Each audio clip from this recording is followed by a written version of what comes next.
percaya akan Roh Kudus, Gereja Katolik yang kudus, persekutuan darah kudus, pengampunan dosa, kebangkitan badan, kehidupan kekal.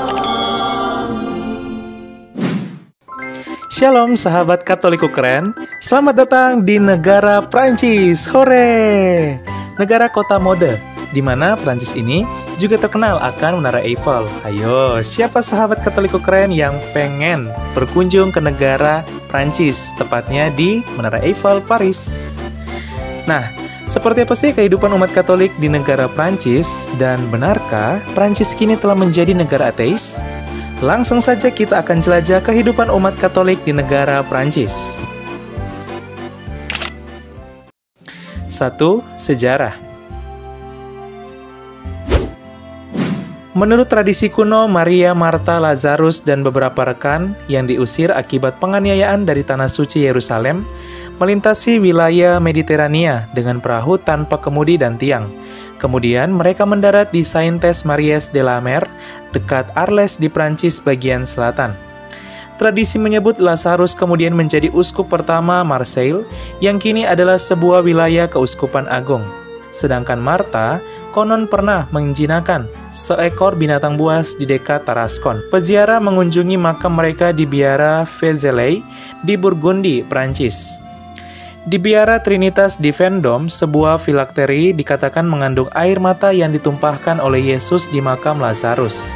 Kemudian dibangunlah sebuah katedral di Autun, Prancis yang dipersembahkan untuk Lazarus sebagai Santo Lazaire.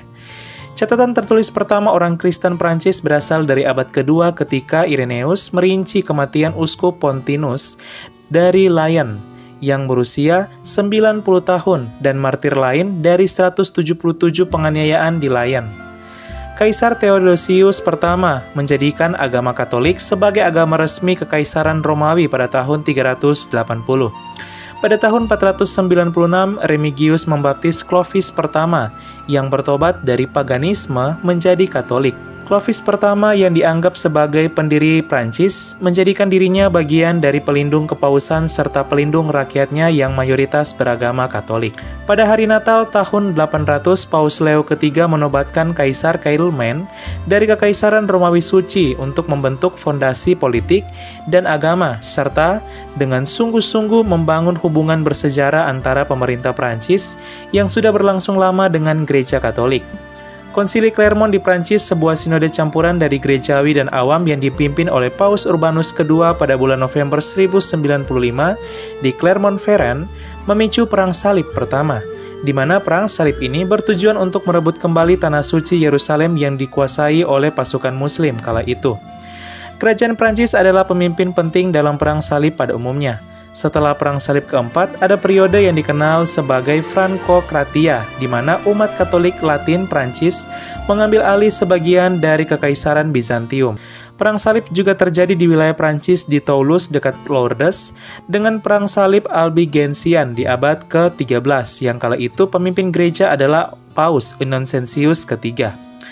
Kepausan Avignon pernah ada di tahun 1309 hingga 1377, di mana 7 paus Prancis berdiam di Avignon dan sempat memisahkan diri dari persatuan dengan paus di Roma.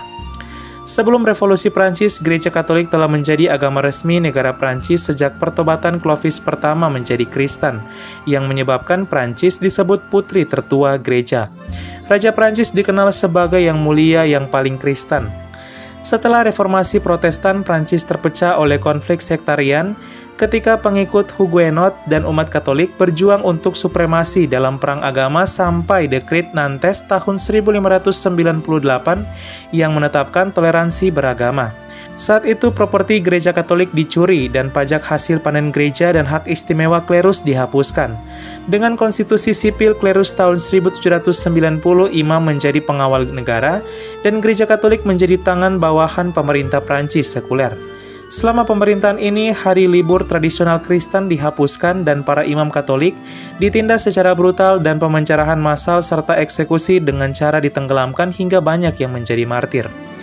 Napoleon Bonaparte merundingkan rekonsiliasi dengan gereja melalui Konkordat tahun 1801, di mana negara akan mensejahterakan seluruh umat Katolik, Yahudi, Protestan Lutheran, dan Protestan Calvinisme di Prancis tanpa membeda-bedakan agama. Setelah restorasi Bourbon tahun 1814, pemerintah ultra-royalis yang dipimpin oleh Comte de Villèle mengesahkan Undang-Undang Anti Penistaan tahun 1825 di mana salah satunya terkait mereka yang melakukan pencurian terhadap hosti yang kudus di gereja Katolik dapat dihukum mati. Tidak pernah ditegakkan, akhirnya undang-undang ini dicabut di monarki pada bulan Juli antara tahun 1830 sampai 1848. Sahabat Katoliko keren, selain terkenal sebagai salah satu negara penghasil orang kudus terbanyak dalam gereja Katolik atau Santo Santa, Prancis juga terkenal sebagai tempat yang paling disukai Bunda Maria untuk menyapa anak-anaknya di dunia melalui penampakan. Beberapa penampakan yang paling terkenal dan telah diakui oleh gereja Katolik antara lain, penampakan Bunda Maria di Vaines-les-Moutiers, Burgundi tahun 1806 di Prancis kepada Santa Catarina Laubore, di mana kala itu Bunda Maria menitipkan untuk membuat sebuah medali wasiat. Kemudian penampakan Bunda Maria di desa La Salette tahun 1846 kepada dua orang anak, yaitu Melanie dan Maximin. Kemudian penampakan Bunda Maria di sebuah desa Lourdes tahun 1858 kepada seorang bernama Bernadette Soubirous. Di Lourdes di gua sunyi terpencil, gadis bersahaja dipilih Tuhan, berhadapan muka dengan ibunda. Ayo, siapakah gadis tersebut dalam lirik itu? Ya, dia adalah Bernadette Soubirous. Gadis tersebut kini adalah orang kudus atau Santa dengan nama Santa Bernadette Soubirous. Kemudian ada penampakan Bunda Maria di Pontmain tahun 1871, di mana kala itu Bunda Maria datang membawa harapan dan ia muncul di tengah-tengah penduduk Pontmain. Memasuki abad 21, gelombang ateis menjalar dengan pesat di negara sekuler tersebut. Namun, gereja Katolik tetap mampu eksis hingga saat ini di Prancis. Di tahun 2010-an, gelombang imigran Timur Tengah yang mayoritas adalah Muslim diterima oleh Prancis dan merangkul mereka sebagai saudara. Bukti bahwa gereja Katolik di Prancis juga terbuka bagi siapapun tanpa memandang perbedaan. Di tahun 2020, Presiden Prancis sempat viral akibat pernyataannya. Namun, jika kita melihat secara benar dari dua arah, perusahaan yang membuat karikatur tersebut ternyata tidak hanya membuat karikatur untuk satu agama, tetapi seluruh agama termasuk karikatur Katolik. Namun umat Katolik Prancis dan bahkan dunia sudah terbiasa dengan hal itu dan seperti biasa menyikapinya dengan sikap mengampuni dan kasih. Namun, hal ini memancing beberapa oknum yang akhirnya sampai menghilangkan nyawa seorang guru yang membahas karikatur tersebut, yang membuat pemerintah menjadi geram.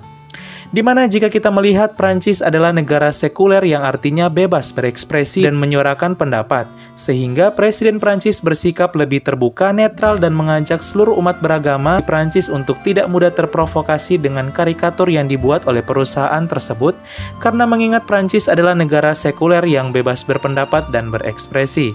Memang hal ini menimbulkan pro dan kontra, namun tentu di negara kita Indonesia, perusahaan ini tidak boleh ada karena negara kita adalah negara kesatuan dan menjunjung tinggi nilai toleransi. Dan tentu kita tidak bisa memaksa negara lain untuk mengikuti nilai-nilai yang dimiliki oleh negara kita, karena setiap bangsa di dunia ini memiliki ideologi atau pandangan masing-masing yang berbeda. Misal, Prancis negara sekuler, negara yang bebas berekspresi, Korea Utara negara komunis, Indonesia negara Pancasila, dan masih banyak lagi. Yang perlu kita lakukan adalah tidak terprovokasi dengan tidak membawa masalah ini ke negara tercinta kita, belajar menghargai nilai-nilai yang dimiliki oleh negara lain, dan kita semua adalah satu bangsa kemanusiaan. 2. Wilayah pastoral. Sahabat Katoliko keren di Prancis terdiri atas ritus Latin dan terdiri atas 3 ritus Timur. Sementara 2 ritus Timur lainnya tidak ada di Prancis, yaitu ritus Timur Alexandria yang sebagian besar di Mesir dan ritus Timur Kaldea yang sebagian besar ada di Irak dan Suriah. Nah, sahabat Katolikku keren, untuk ritus Roma seperti umat Katolik Indonesia di Prancis terdiri atas 95 wilayah gerejawi dengan rincian terdiri atas keuskupan agung, sufragan, satu keuskupan militer dan satu prelatur teritori yaitu satu tingkatan di bawah keuskupan. Nah, adapun sahabat Katolikku keren, salah satu keuskupan di negara Prancis yaitu keuskupan La Rochelle itu merupakan keuskupan yang juga mencakup sebuah negara teritori jajahan Prancis yaitu Saint-Pierre and Miquelon yang belum sepenuhnya merdeka yang berada di Amerika Utara. Nah, dulunya negara teritori ini memiliki sebuah wilayah gerejawi sendiri. Namun karena tidak berkembang, maka digabunglah dengan satu keuskupan atau salah satu keuskupan di negara Prancis. Kemudian untuk ritus timur Armenia terdiri atas satu wilayah, ritus timur Antioquia dalam gereja Katolik Maronit satu wilayah, ritus timur Bizantin dalam gereja Katolik Yunani Ukraina satu wilayah. Nah, di mana untuk ritus timur Bizantin ini Gereja Katolik Yunani Ukraina tidak hanya mencakup umat Katolik di negara Prancis, tapi juga di 4 negara lain yang menggunakan ritus Yunani Ukraina, yaitu negara Belgia, Luxembourg, Belanda, dan juga negara Swiss. Kemudian ada satu wilayah ordinariat seluruh ritus timur tanpa melihat gereja partikular, yaitu satu wilayah. Adapun menurut data statistik Gereja Katolik Prancis 2018, umat Katolik di sana tersebar di 13.512 paroki.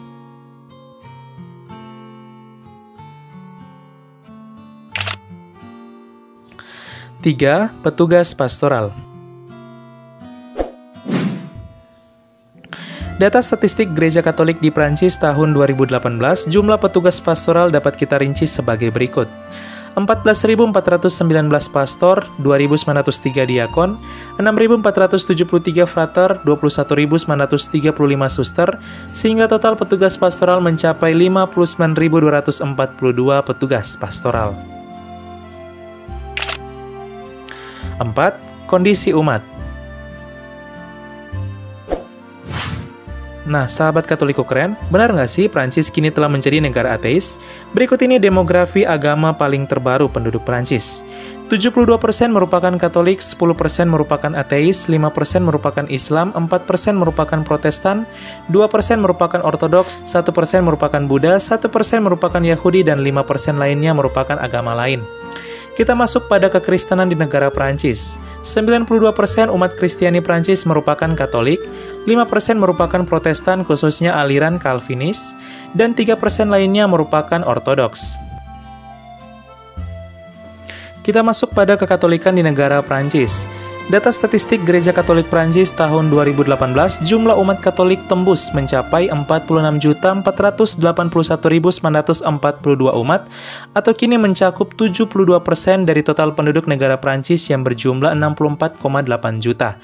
Sehingga jika ditambah dengan petugas pastoral 59.242, maka populasi umat Katolik di negara Prancis mencapai 46.541.184 jiwa, dengan rincian 99,7% merupakan ritus Latin dan 0,3% menggunakan ritus Timur, menjadikan Prancis sebagai negara dengan populasi umat Katolik terbesar ke-6 di dunia setelah negara Brasil, Meksiko, Filipina, Amerika Serikat, dan Italia.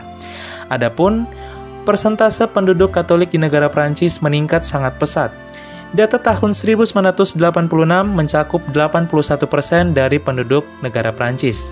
Kemudian di tahun 2010 turun jauh menjadi 64% akibat gelombang ateis. Kemudian di tahun 2012 turun lagi menjadi 56%. Dan di tahun 2015 turun menjadi 48%. Dan kemudian data terbaru dari statistik Gereja Katolik Prancis mencapai 72% dari penduduk negara Prancis. Wah, luar biasa ya, iman Katolik kembali tumbuh dan berjaya di negara Prancis. 5. Gereja. Di Prancis terdapat sekitar 45.000 gereja Katolik yang tersebar di 36.500 kota maupun pedesaan. Adapun untuk gereja-gereja Katolik di negara Prancis dapat kita rinci ke dalam 4 bagian. Yang pertama, gereja Katolik yang berstatus sebagai situs warisan dunia UNESCO. Terdapat 43 gereja. Beberapa di antaranya sebagai berikut. Ada gereja Katolik Paroki Basilika Notre Dame Avignon. Ada gereja Katolik Paroki Katedral Santo Yohanes Pembaptis Lyon. Ada gereja Katolik Paroki Basilika Notre Dame Paris, di mana gereja ini sempat mengalami kebakaran dan kini sedang dalam proses pemugaran kembali.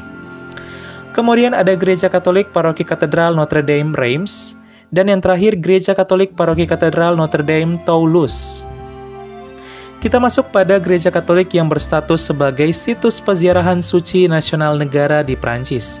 Ada 3 gereja, beberapa di antaranya yaitu Gereja Katolik Paroki Basilika yang dikandung tanpa noda Lourdes, yang merupakan lokasi penampakan Bunda Maria. Nah, di gereja inilah lokasi penampakan Bunda Maria yang kemudian dibangun sebuah gereja basilika yang luar biasa dan sejuta umat Katolik datang berziarah di tempat ini setiap tahunnya. Nah, adapun ini merupakan pusat dari Keuskupan Tarbes Lourdes. Kemudian ada Gereja Katolik Paroki Peziarahan Nasional Notre Dame, Nice. Kita masuk pada gereja Katolik Prancis yang berstatus sebagai basilika, ada 173 gereja. Beberapa di antaranya Gereja Katolik Paroki Hati Maria Tersuci, Bourges, dan Gereja Katolik Paroki Basilika Santo Severin, Bordeaux. Kemudian yang terakhir Gereja Katolik Prancis yang berstatus sebagai katedral atau pusat dari keuskupan, ada 181 gereja. 3 di antaranya sebagai berikut. Ada Gereja Katolik Paroki Katedral Santo Vincentius Autun yang merupakan pusat dari Keuskupan Autun. Kemudian Gereja Katolik Paroki Katedral Santa Maria Marseille, pusat dari Keuskupan Agung Marseille. Dan yang terakhir Gereja Katolik Paroki Katedral Santo Denis, pusat dari Keuskupan Saint Denis.